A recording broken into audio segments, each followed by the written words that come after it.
if you ever want to get it written, if you ever want to get this life recorded, you've got to take more of a straight line. And some of those people are just going to have to fall by the wayside. You can never treat them all. And so there's the conflict, I think, between living life and getting it written down. Thoreau said at one point, I think it's on, it might be the Concord and Merrimack or before that, excusing lapses in his journal, that when we're living life fully, the last thing we want to do is write about it. Yeah. And so here's Peter reflecting, and the first thing he wants to do is write about it, but of course when he was living it, that was not the first thing. But here's the dilemma. I mean, if he is fearful of these happy and joyful and ebullient moments that he sets down on paper, this seems to me almost kind of a fragmentation of consciousness. I mean, I should point out that Bellotomy Bay, Bellotomy is an anagram of lobotomy. Right. I don't think that was an accident. No. So if he is terrified of actually approaching people, or if his only way of approaching people is through the reconfiguration of his memories, this strikes me as an immensely tragic scenario. That it's maybe not so much a disconnect as it is a sort of almost complete capitulation of one's consciousness, to the page. Well, I don't think he's afraid of that contact, but I wouldn't quite say that the tragedy lies there. What is tragic for me about his story, his entire story, is that, to me, it's all about loss. He loses the people who've been dear to him in every book. They fall away. They're dying. His maternal grandparents die in Herb and Lorna, and his paternal grandmother suffers a terrible death in Passionate Spectator.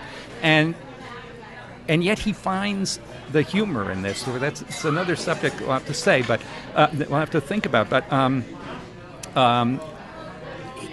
the tragedy, I think, is partly in his impossibly wanting to hang on to these people and these memories, to somehow get them into a mutable form in the books. But then, now this takes us back to what you had mentioned. Once he's done, if he's done that, if he's managed to get Herb and Lorna onto the page so that they will be there and they won't change ever again, well, then he's also taken some of the life out of a certain part of his own life and out of his grandparents' lives.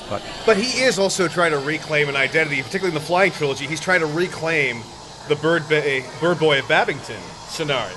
Now, oh yes, he very much wants it both ways. Yeah. He wants to take a stance for truth and say, I really want the record corrected. I want it to be as it was and not as it wasn't. However, I will accept all the adulation if you're still willing to give it to me. But having it both ways like this, is this symptomatic of the Liberty Valance maxim, print the legend, essentially? That he will always print the legend, that he will never quite print the truth?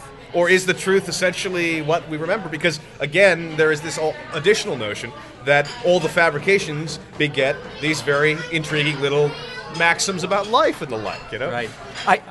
He does print the legend, yes, but I think he's always pointing, sort of lifting up the arras and saying, look at all that junk behind here, so that you know that there's dirt swept under his carpet or hidden behind the drapes.